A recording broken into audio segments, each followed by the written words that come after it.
Welcome along to After the Flag, and wow, Phillip Island is just ace, isn't it? It was brilliant again. The Australian Grand Prix certainly delivered. It was won in the end dramatically, incredibly, by Marc Marquez. A fourth MotoGP victory here on the island for the 8 times world champion. As far as the World Championship itself this year is concerned, it took another turn towards Jorge Martin. Lewis Suddaby and Simon Crafar, as always, are going to touch upon all of the big talking points from this Australian Grand Prix weekend. And Simon, what a weekend we had.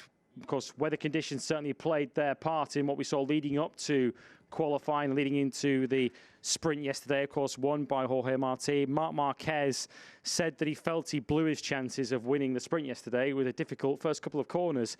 For a long time, we thought we were going to see the same again today.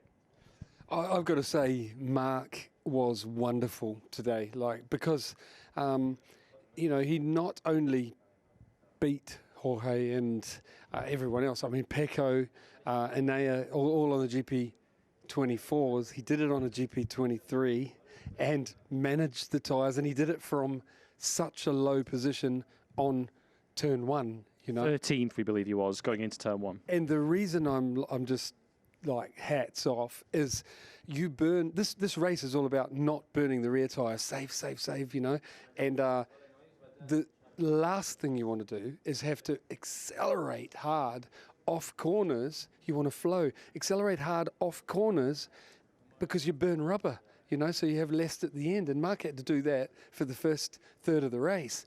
It's so, yeah, brilliant job. We'll hear from Marc shortly. First, though, let's get the reaction of the reigning world champion. Pecco Bagnaia finished 3rd this afternoon. He's talking to Matt Burke. Yeah, Pecco, it's been a tough weekend here in Phillip Island. 4th place in the sprint yesterday. Very hard for 3rd place in the Grand Prix today. I guess we can say when you haven't got the pace, if you're still finishing on the podium, it's not a bad day, but clearly not what you wanted. Yeah, absolutely.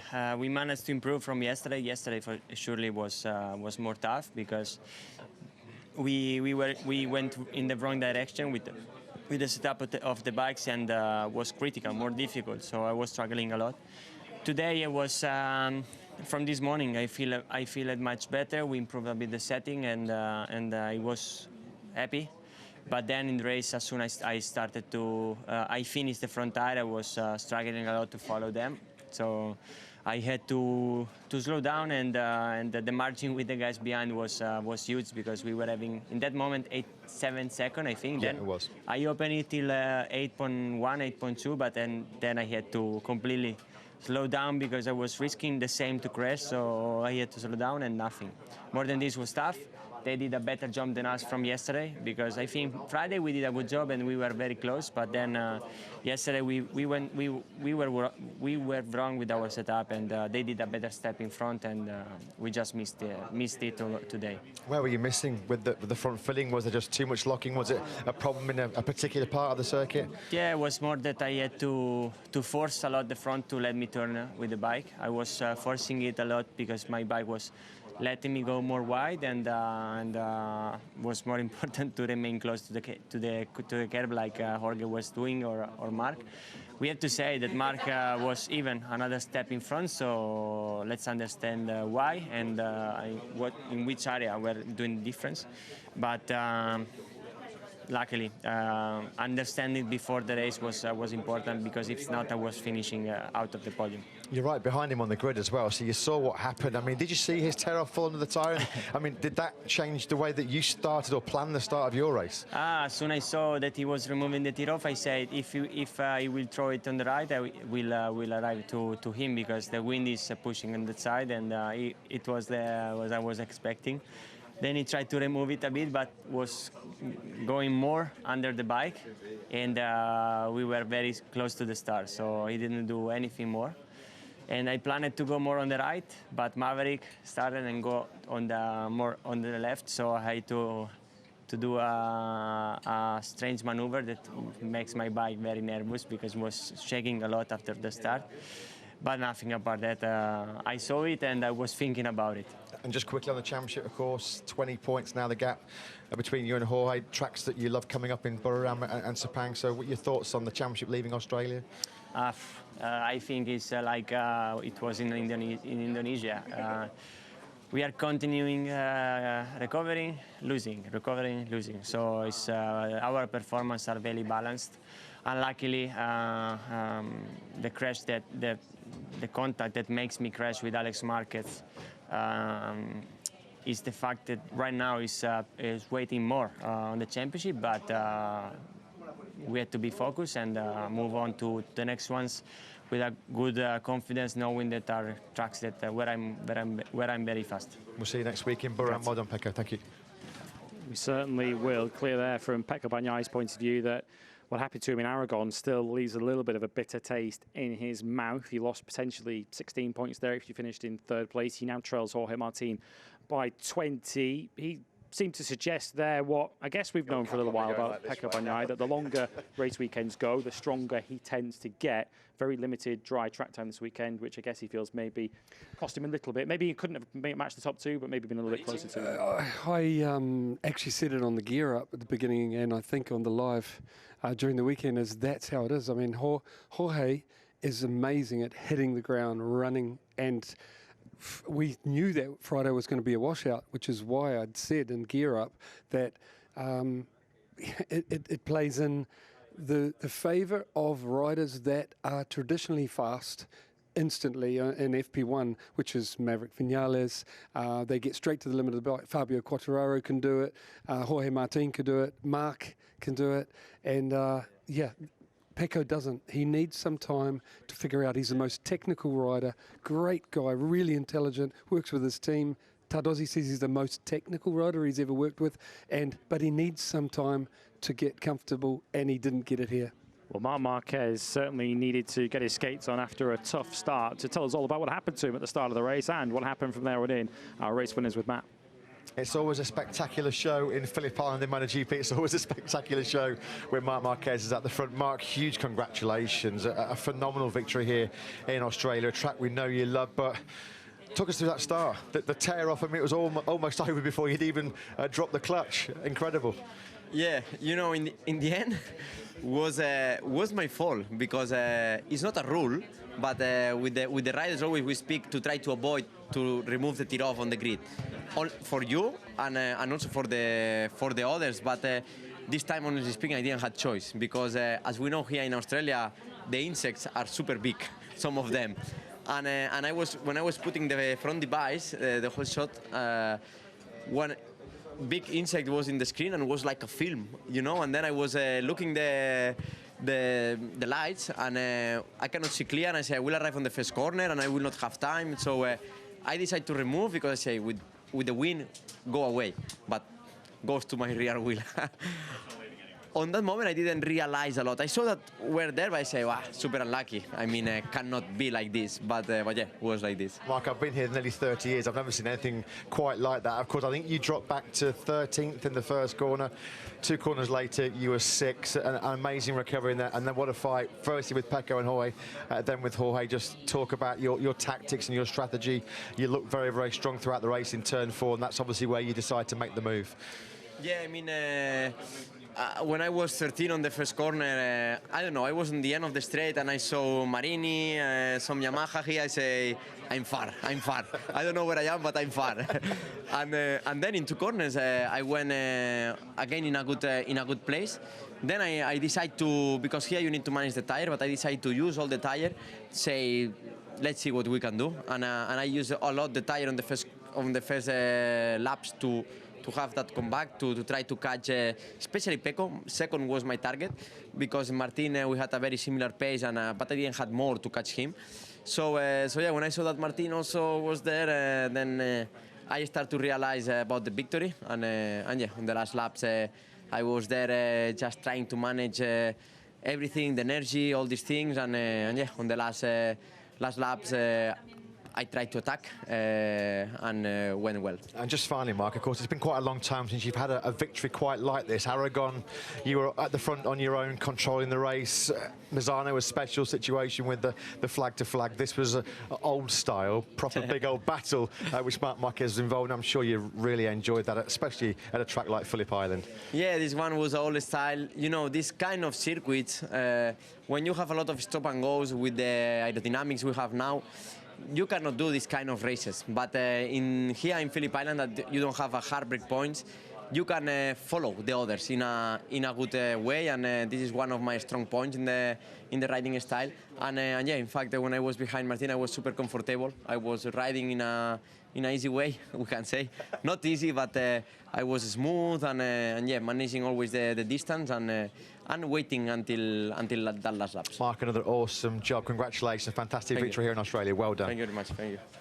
Yeah, MotoGP win number 4 here for Marc Marquez. Incredible given the way his race started. Of course, we saw him taking the tear off, dropping it to his side, and then as he's reaching to try and move it, he actually pushes it under his rear tyre, which of course he then spins on once he actually drops the clutch and starts the race. An incredible start that you couldn't script really for Marc Marquez, but just a measure again of the supreme talent that he's got. And we saw particularly through the left-handed corners here, he was able to pull out an advantage on the rest. That's exactly my plan to tell you about is early on we saw, I'm talking early on in the season, you know, we saw Mark fighting to figure out to ride this Ducati and change his style. I spoke to a few engineers at the time and they said, he's the fastest rider, because quite a few engineers, different teams get to see it. And he's the fastest rider through the left-handers. He's one of the slowest through the rights. He's improved through the rights for sure, but he is the fastest rider through the left, and we're at a left-hand track. And he's wonderful, like Aragon. He ran away. Here, he was supreme. Well, Jorge Martin pushed him all the way. In the end, it's second for the World Championship leader, but this weekend he's doubled his World Championship lead from 10 to 20 points. Let's hear from him now with Matt. Jorge, I know you're desperate to win. You did so much of the front running in that Australian Grand Prix here, but you've doubled your lead in the World Championship, 10 to 20 points. When you reflect on this year's Australian Grand Prix, you've got to be very, very happy. Pole and the sprint win as well. Yeah, for sure, it was a great weekend, doing the pole position, winning yesterday and today on the podium. Anyway, I wanted to win. I tried my best. I was really focused on the pace, trying to make these 27s, but actually the feeling wasn't like yesterday. I was struggling a lot to put the power on the ground. I was sleeping a lot from the rear, and yeah, at the middle of the race I started to feel a bit better, but then I almost crashed in corner 1, so they catch me. Even Pecco overtook me, but straight away I was, you know, attacking, and yeah, I feel we did a good job. At the end, I tried to be close to Mark. I tried to be on first position for the last few laps, but he, you know, I think he had nothing to lose, so it was much more difficult from my side to battle. Anyway, I tried to be close, but he had something else. But yeah, I'm happy how the weekend went, and really looking forward for Thailand. You put up a great fight. It's never easy to beat Marc Marquez anywhere, particularly at Phillip Island. Did you expect, was it turn 4 where you thought the move was going to come? Yeah, I think it was the only point where he was stronger than me. I was struggling a lot with the front right side tire. I was really suffering a lot of oversteering, so, you know, it was difficult. From the 5th lap, 6th lap, I started to struggle there. So the only point was corner 4. Then he made the move. Anyway, I feel I am fast again. You know, I am really competitive. So this is what I take from Australia. And just quickly, Jorge, Buriram next, where you were fantastic last year. This is going to give you a lot of confidence you can build on that championship lead next time. Yeah, for sure. We have the experience from last season. I think we know quite a lot how to work on the bike for next weekend. So I'm pretty happy that we can start with a good base setup and do a great job. Well done. Thank you. Thank you. Okay. So 20 points is the World Championship lead for Jorge Martin. It's a second place, and he's had a lot of those this season. Of course, he was edged out by Enea Bastianini at Silverstone and again at Misano. Of course, that's the bedrock, though, to a championship. It's that consistency and the podiums. A 20-point lead, 3 rounds to go. Can we definitively call him favourite now, or is it still too close to call?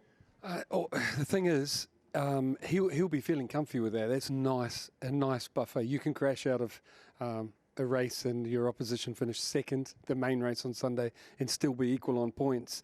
The problem is that has been really common, and so it could well happen. I'll be surprised if it doesn't happen to one of them between now and the last race. If it's Jorge, he's going to be back to 0. Great for us. If it's Pecco, then he's potentially in big trouble. Yes, exactly. That's the problem with being 20 down. I'd like to say those 3 riders have been wonderful. I mean, when you look at it, Pecco and Jorge have been there all the time. They so deserve to be the riders fighting for the championship.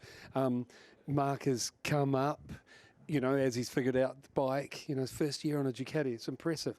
And he's going to be extra dangerous when he gets the latest model next year with a year of experience, Ducati experience under his belt. And he's there now. I believe, I know it's a long shot, but I still believe the young rider, Pedro Acosta, if his shoulder comes back, he's going to be there for one of them. He's going to be in the mix. Mark will be there, but those two riders have been supreme all year. It's not easy to go from track to track and be at the front fighting, even if it is second. So speaking of those three, they're here. You can hear in the background, the top three entering. We'll wrap up in a couple of minutes when the press conference gets underway. They're just going to get mic'd up and take their places. A couple of other riders I'd to quickly mention. Fabio Di Giannantonio today finished in 4th, given that he was being showered with debris from his teammates VR46 Ducati yesterday, which hit him in his recently injured shoulder. What a ride that was. Fabio surprised me a lot. I mean, he did a great ride also yesterday. The speed, because I saw the lap time he did yesterday in the sprint was as fast as anyone. And he's done a great job, especially when you have hanging over you an injury. You know, if you know you're going to, if you fall, you could really do yourself some damage. It's not easy to go that fast. And he, like I said, he was one of the fastest riders laps in the sprint. So Fabio, over the last 2 years, has become a proper front-running MotoGP rider, and next year he's got a GP25. And well earned as well with VR46. And finally, Enea Bastianini, who came through to the podium yesterday in the sprint. We did wonder before the race if it was going to be a Grand Prix of potential tyre management, whether that would play into Enea Bastianini's hands. The usual Sunday comeback through the field never really materialised. No, and he lost some speed, early on that he was losing. A couple of times it was most of a second, you know, so it was just too much time to come back, even if he did have a brilliant one, and it wasn't quite there anyway, you know. So I'd like to say that a few riders out there struggled, Pecco a little, you know, Bastianini more, but because of the lack of track time, I think that's what hurt riders like the two factory Ducati riders, and no doubt others back through the field. And it was